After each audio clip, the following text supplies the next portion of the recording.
Bien, estamos de vuelta con Gabriela López. Gabriela es subdirectora de Sanción e Incentivos de la Dirección de Fiscalización, Sanción y Aplicación de Incentivos del OEFA. Con ella vamos a hablar sobre las últimas medidas que ha dado que ha propuesto el Ejecutivo para cambiar las facultades de fiscalización del OEFA y los incentivos para empresas que tengan buenas prácticas ambientales. Gabriela, ¿cómo estás? Gracias por venir a Rumbo Económico. Muchas gracias a ti, Enrique. Cuéntame, ¿qué piensan en el OEFA sobre este paquete de medidas que está proponiendo el legislativo que básicamente restringiría un poco las facultades que ustedes tienen?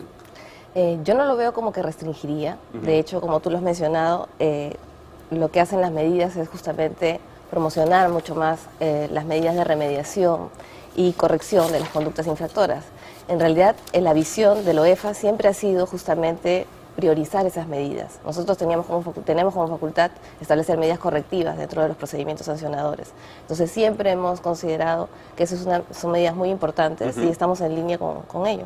Ahora, la crítica que se le venía haciendo a la entidad de la cual tú formas parte y que es la razón por la cual el Ejecutivo está proponiendo estas medidas legislativas, es que se decía que el OEFA pondría multas de manera muy discrecional, de manera arbitraria, tenía multas muy altas. Además, ¿a qué crees que se debían estas críticas? Mira, qué bueno que toques ese punto. Justamente es para mencionarte. El OEFA, yo he trabajado en otras instituciones públicas también, y el OEFA tiene una metodología muy buena, que de repente, bueno, esta es la metodología, la tenemos en la página, en el portal de la página web. ¿Nos la puedes explicar un poco? Sí, claro, perfecto.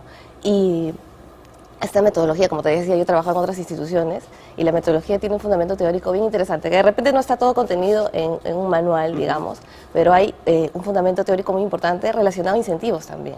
Tú sabes que la metodología, la fórmula de la metodología, se deduce de justamente de esta teoría de incentivos, de este problema del principal agente, ¿no es cierto? El principal, el organismo regulador, y el agente, la empresa supervisada, ¿no es cierto? Entonces, ¿cómo hacer a través de un mecanismo? Por ejemplo, la multa, no digo que sea el único, otros mecanismos son los de incentivos que podemos hablar enseguida, pero un ejemplo es la multa, cómo se deriva de ello, ¿no? La multa, la fórmula que establece la metodología que está aplicando el OEFA está basada por un beneficio ilícito más un porcentaje del daño calculado, si es que lo hubiera, todo dividido entre una probabilidad de detección, que de repente depende justamente de cuán probable es que se detecte la multa. Y eso afectado, todo afectado por factores agravantes y atenuantes, como por ejemplo los atenuantes, realizar la subsanación del hallazgo encontrado, por ejemplo, establecer la medida correctiva en su momento.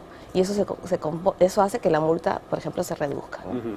Ahora, yo he revisado esa metodología, efectivamente es una metodología teóricamente bien sustentada. Sí. Quizá el problema es cómo, por ejemplo, determinan cuál era la probabilidad de detección en un caso concreto o cuál era el daño en un caso concreto, cuál era el beneficio en un caso concreto. Quizá a la hora de aplicarlo, ¿no? Hay algo de discrecionalidad o incertidumbre, ¿no? Porque sí es cierto que, a ver, yo converso con muchas empresas y muchas empresas me dicen, oye, esto es bien impredecible, no sabemos qué viene, ¿no? Entonces, debe haber algún problema de aplicación práctica. Mira, te comento que en otras instituciones la probabilidad de detección sí hay como un rango de discrecionalidad, ¿no? La probabilidad de detección puede ir de 0 a 1.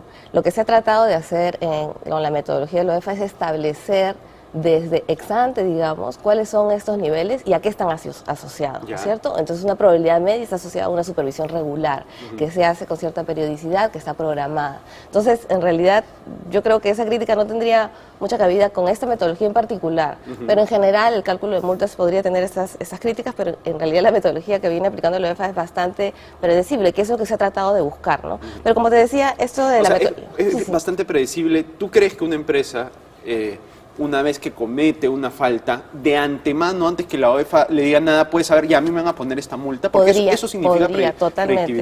Totalmente. Podría ser una estimación.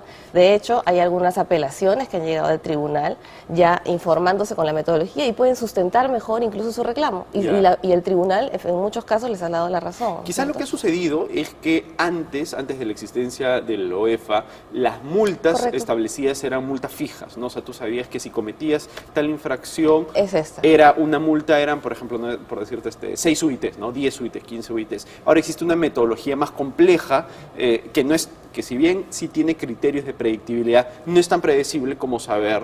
A mí antes me ponían pues 10 UITs y yo ya sabía que era 10 UITs, ¿no?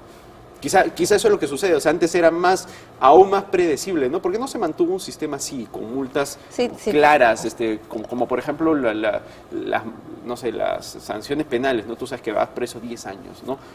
Claro, a ver, la metodología entra para graduar la sanción, ¿cierto? Pero nosotros tenemos tipos infractores que tienen un rango de multas, entonces que estarían un poco más, digamos, similares a lo que tú mencionas de multas fijas, ¿no es cierto? Entonces, si bien es cierto, no es una multa fija, es un rango, y lo que hace la metodología es graduarla, ¿no?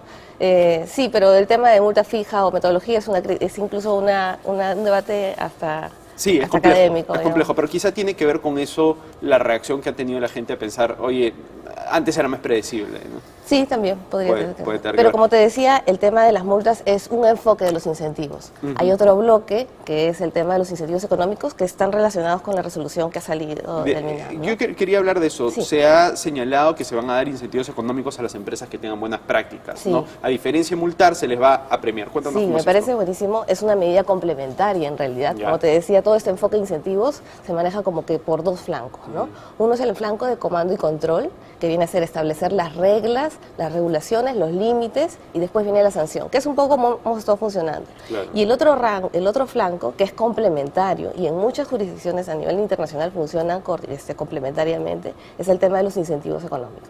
Dentro de los incentivos hay diferentes tipos, ¿no es cierto? Entonces tenemos desde incentivos, la norma, por ejemplo, está planteando tener incentivos honoríficos e incentivos económicos. Los incentivos honoríficos, la norma está planteando, por ejemplo, dos medidas. Una, establecer un ranking donde las empresas, digamos que no es que hagan todo para cumplir la normativa, sino que ya vienen haciendo mucho más que lo necesario para cumplir con la normativa, sean incluidas en este ranking. Y otro incentivo honorífico es el otorgamiento de certificaciones para las empresas que realizan buenas prácticas, que van a estar incluidas en un registro de buenas prácticas, ¿no? La resolución ministerial también establece que el OEFA tiene que reglamentar ese registro de buenas prácticas, ¿no? Y reglamentar todo este régimen de incentivos que ha sido creado, ¿no? En incentivos económicos, a nivel de anunciativo, la norma ha propuesto el tema de la reducción en las multas, pero efectivamente no es el único, ¿no? La experiencia internacional nos dice que hay diversas medidas, desde impuestos, subvenciones, incluso mercados de permisos transables, ¿no? Que se podrían aplicar. Es cosa de ir evaluando cuál es el más adecuado para nuestro caso. De acuerdo. Ustedes han emitido hace poco un reporte de las entidades de fiscalización ambiental de los gobiernos regionales, ¿no? Donde señalaban, bueno, cuáles funcionan mejor, cuáles funcionan peor. ¿Cómo funcionan estas entidades? ¿De quién dependen? Y cuéntanos un poco sobre el informe que emitieron. Claro, el informe, bueno, no lo tengo a la mano en este momento, pero justamente la evaluación que se ha hecho a los gobiernos es bien importante y me parece bueno que lo toques en este contexto, porque justamente lo que se trata de hacer con este régimen de incentivos es justamente dar una especie de señalización al mercado de alguna forma que parta de las mismas empresas, ¿no es cierto? Si se hace una evaluación a los gobiernos regionales y cómo han ido funcionando estos en su desempeño, efectivamente va a haber una especie de autorregulación que van a controlar mejor su comportamiento y van a autodisciplinarse, si quieres, o van a mejorar su desempeño, ¿no? En la misma línea es que está funcionando esta norma, ¿no? De acuerdo. Entonces, las empresas van a tratar de, digamos, tratar de estar mejor que las otras para implementar medidas que mejoren el desempeño ambiental, ¿no? De acuerdo, perfecto. Gabriela, muchísimas gracias. Gracias por venir al programa. No, muchas gracias a ti, Enrique. Bien, nos vamos a una pausa y regresamos con Rumbo Económico.